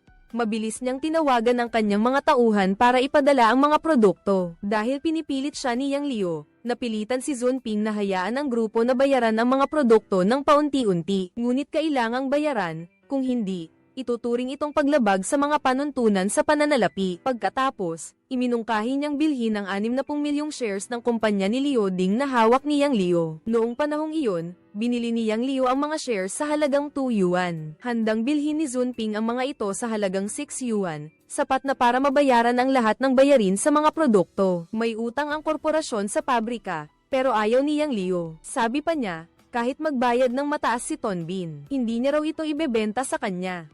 Balak pa rin ni Yang Liu na magbenta sa ibang bansa kung mapag-uusapan ng presyo sa mga negosyong dayuhan. Pumapayag siyang ibenta sa kanila. Alam ni Ton Bin na hindi niya makukumbinsi si Yang Liu, kaya hiniling niya na bayaran na siya sa mga produkto. Pero makapal pa rin ang mukha ni Yang Liu at hindi nagbayad.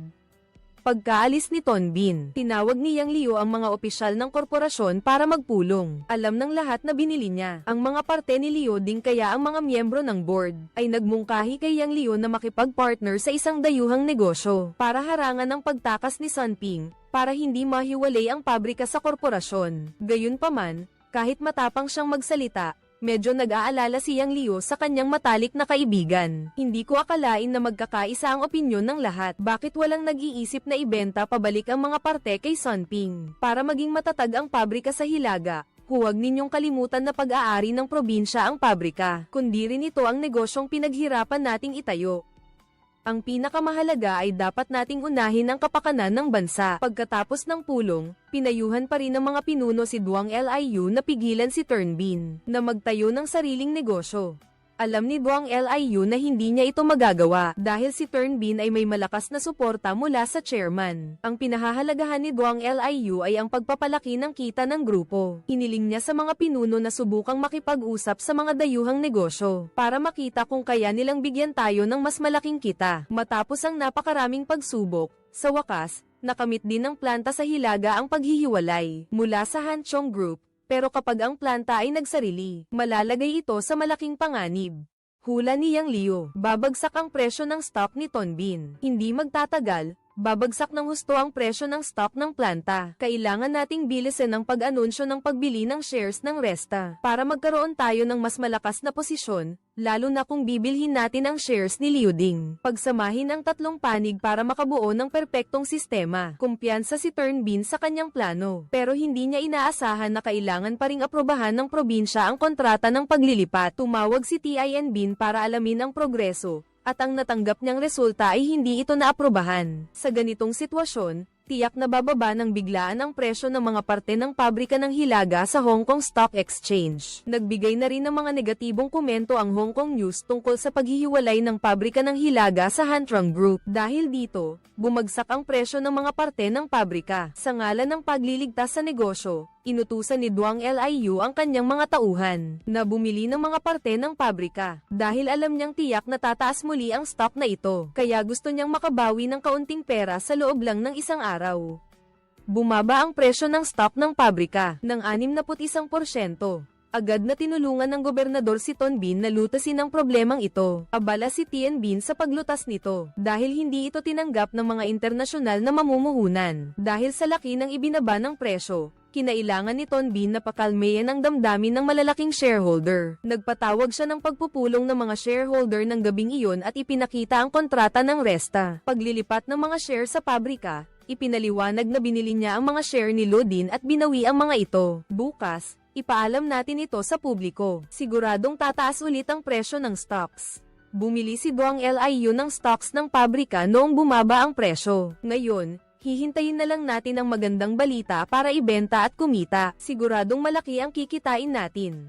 Siya ang tunay na panalo sa laban na ito. Pagkatapos malaman ang nangyari, hindi na iwasan ni Turnbin na humanga. Isa siyang matandang lobo. Sa panlabas, siya ay isang mabuting tao na tumutulong sa pabrika sa panahon ng paghihirap. Ang totoo, palihim siyang kumukuha ng kalamangan sa gitna ng mga pagbati at masigabong palakpakan. Sa wakas, natupad ng pabrika sa Hilaga ang pangarap nito, ang pagiging isang independenteng negosyo. Ang laban sa pagitan ng mga negosyo ay nagkaroon ng kasiyasang katapusan. Gayunpaman, ang kwento sa pagitan ni Tonbin at Duang Lo ay magpapatuloy pa rin. Matapos humiwalay ang pabrika sa Hilaga mula sa Hantrong Group, si Duang Lo ay napromote bilang vice-presidente ng probinsya. Ang grupo ay pamumunuan ni Leader Fa pagkatapos lamang ng isang taon. Sinira ng Leader Fa ang grupo dahil sa hindi pamantayang kalidad ng makina. Maraming mga kasosyo ang nagkansela ng mga order.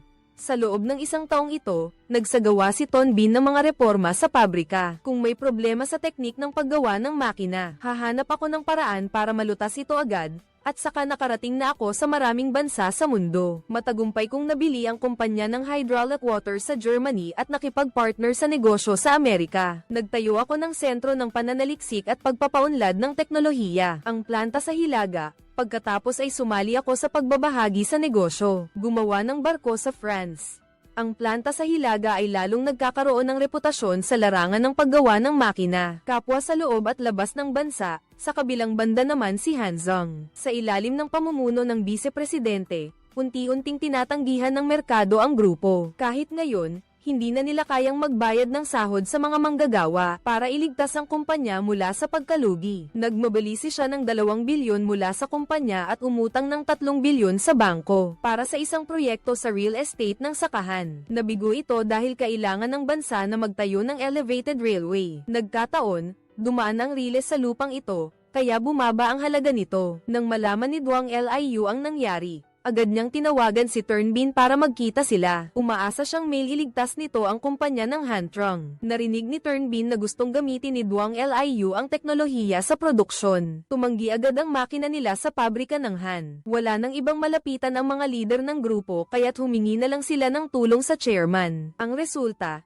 napag-alitan sila ng husto ng chairman ng probinsya. Kinabukasan, tinawag ni chairman ng probinsya si Duang Liu sa kanyang opisina at ikinwento sa kanya ang nangyari kagabi, na nagpunta sa kanya ang leader ng pabrika. Inutusan niya si Duang Liu na humanap ng kapalit ng leader na iyon. Sa anumang paraan, hindi raw dapat hayaang mamahala ang isang taong walang kakayahan sa isang malaking grupo. Kung walang makitang papalit para ayusin ang gulo ni Hanzong, lalo lang lalala ang sitwasyon. May napili na ako. Siguro, naisip mo na rin siya. Si Sun Ping ba ang ibig mong sabihin? Ang dating karibal mo, Pagkatapos ng talakayan, nagdesisyon ang chairman ng probinsya na si Sun Ping ang mamahala sa Hanzhong at sa planta sa Hilaga.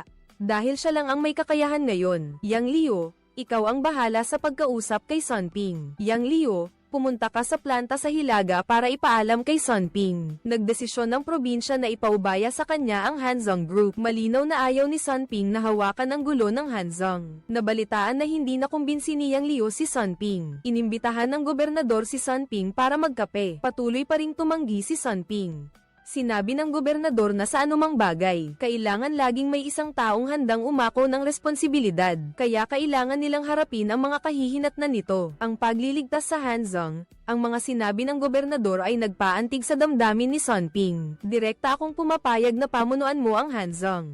Sige, gawin mo ng buong tapang. Ako at ang komite ng probinsya ang magiging matibay mong suporta. Kapag may problema kang hindi kayang lutasin, o may anumang paghihirap, lumapit ka lang sa akin. Sa mga sumunod na araw, masipag na nagtrabaho si Tonbin. Pinangunahan niya ang mga empleyado ng pananaliksik at pagpapaunlad ng Hanzhong, na nag-focus sa kalidad ng linya ng produksyon. Pagkatapos ng ilang panahon ng pagsasaayos, unti-unting nakabangon ang Hanzhong at nalampasan ang bingit ng pagkabangkarote, kasama ang mga pabrika sa Hilaga para mapaunlad ang ekonomiya at palakasin ang bansa.